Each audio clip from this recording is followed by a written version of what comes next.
Ever since Orville and Wilbur Wright flew at Kitty Hawk, airplanes have had wings, controls, and some kind of motor. But planes have evolved over the last 100 years. The commercial airliner you fly in now has features that Orville and Wilbur wouldn't have dreamed of.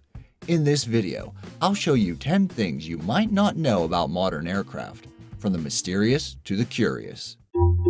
Amazing! Number 10. The mysterious triangle symbol over your seat. When you board a modern jet aircraft, you're probably looking for your seat number and for the nearest emergency exit. If you look more closely, you might notice a small triangle over your window. That's not a secret society symbol. It's a reference mark for the flight crew. There is a triangle at the front or leading edge and back or trailing edge of each wing.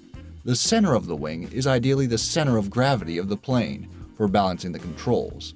Imagine balancing a long tray with a glass on it on your finger. It's easiest if the glass or downward force balances the upward force from your finger.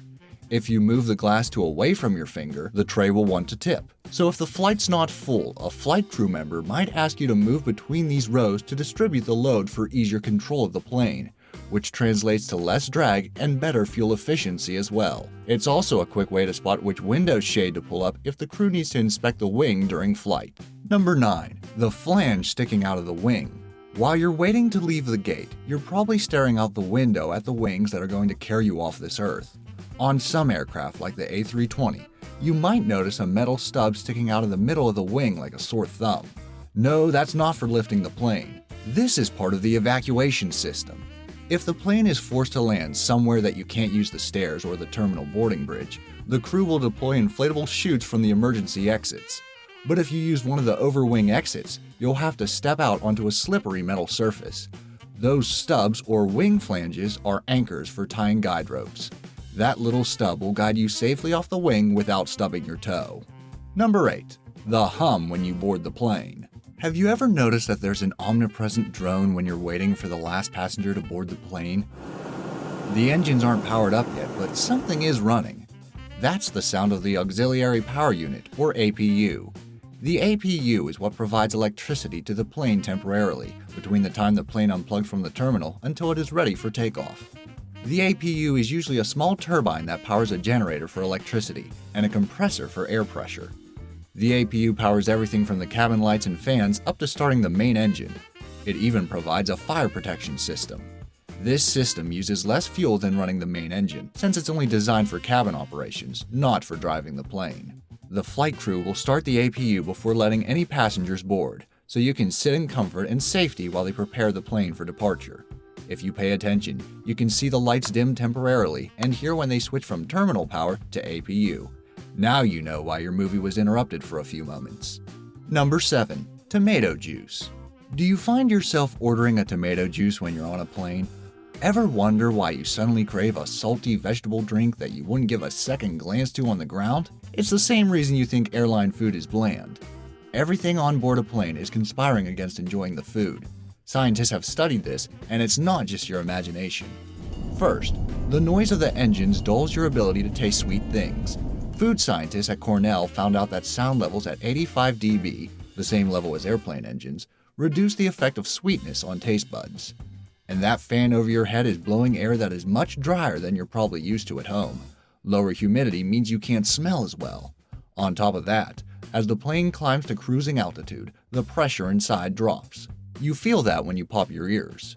That pressure drop affects your sense of taste too. So next time you wonder whether to order the fish or the chicken, just order a Bloody Mary with extra Tabasco and savor that serving of tasty tomato.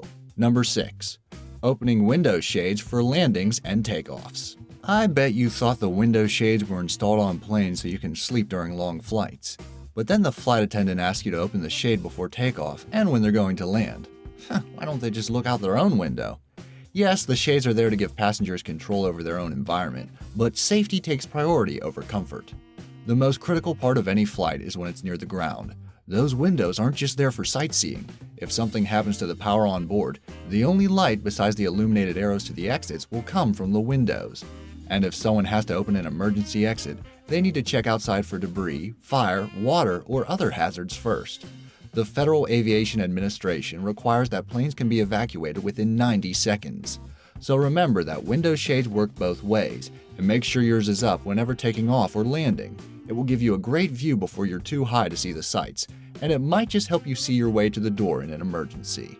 Number 5. Winglets. Airplanes are always a tug of war between the thrust of the engines and aerodynamic drag. One big source of drag is something you might not see unless the temperature and humidity are just right. Have you ever noticed little swirls of mist trailing from the wingtips? Those are wingtip vortices. These little whirlwinds tug at the tips of the wings as the smooth layer of air flowing over the wing that gives it lift breaks away.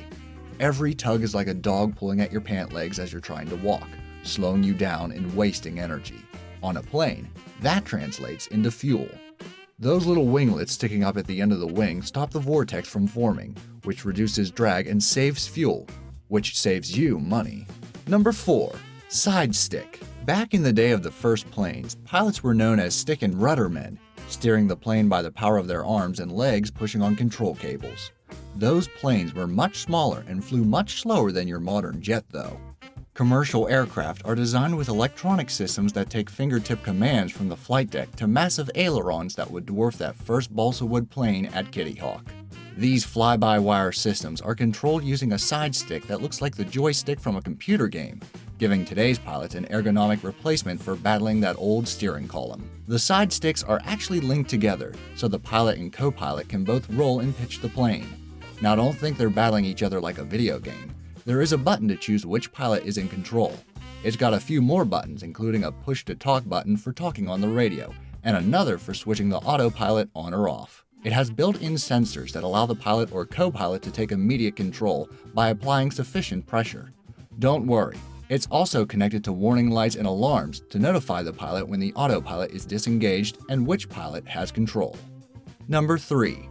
Bleed air system. While the Wright brothers' flyer barely flew above the dunes at Kitty Hawk, today jetliners fly higher than the tallest mountains. Climbers talk about the death zone above 3,000 meters, so when the plane reaches cruising altitude, it has to keep enough pressure inside for people to stay alive. Without pressurized air, you'd soon be sounding a little drunk before falling asleep as your brain is deprived of oxygen. Now to fly at these rarefied heights, part of the design of any high-flying airplane is how to keep the air flowing. One source of the pressurized air on jet airliners is called the bleed air system. Bleed air comes from a side port on one of the jet turbines. It is only a small percentage of the air blasting through the jet and is controlled to keep a comfortable atmosphere in the cabin. The air is also heated as it passes through the turbine. Otherwise, the cabin would drop to the outside air temperature, which is around minus 60 degrees Celsius at 10,000 meters cruising altitude. So that engine hanging off the wing isn't just propelling you forward, it's also supplying you with enough air pressure so you and the flight crew won't pass out. Number 2. The eye level indicator on cockpit window. Pilots come in all sizes, and just like your car, planes have adjustable seats for them. And just like you might use the hood ornament as your reference when you adjust your car seat and mirrors, pilots have a reference for pilots to make sure they're in the right spot to see their controls and outside. It's called the eye level indicator, and it's just a small knob on the cockpit window. While the pilot operates the seat adjustment levers, he or she keeps their eye on the little red ball on the indicator until it lines up with the white ball, so that 50% of their view covers outside the window and 50% on their instruments inside. Not only that, this ensures the pilots are positioned so all the controls and switches are in the same place every time they sit down. This low-tech solution is all that's needed to make sure your pilot can gauge approaching objects and reach the appropriate controls to react without taking their eyes off the ball. Number 1. The hole in your window.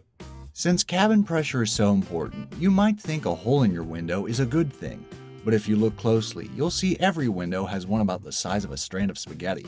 That hole lets the pressure between the cabin and the air between the panes equalize. Like your house windows, the layers insulate from the extreme cold of high-altitude flight. But unlike your house, airplane windows have to deal with large changes in pressure as the air climbs and descends. There are actually 3 layers in an airplane window. The inner pane is plastic and just protects the glass from scratches.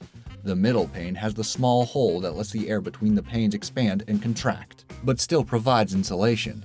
If you didn't have the middle pane, you'd be looking through a layer of ice as the moisture in the cabin air condenses on the cold outside glass. That's just a few things you might not have known about airplanes. Do you know of any other interesting features of planes? Let me know in the comment section down below. Also, please be sure to like this video if you enjoyed it and subscribe, hitting that bell icon to never miss another video.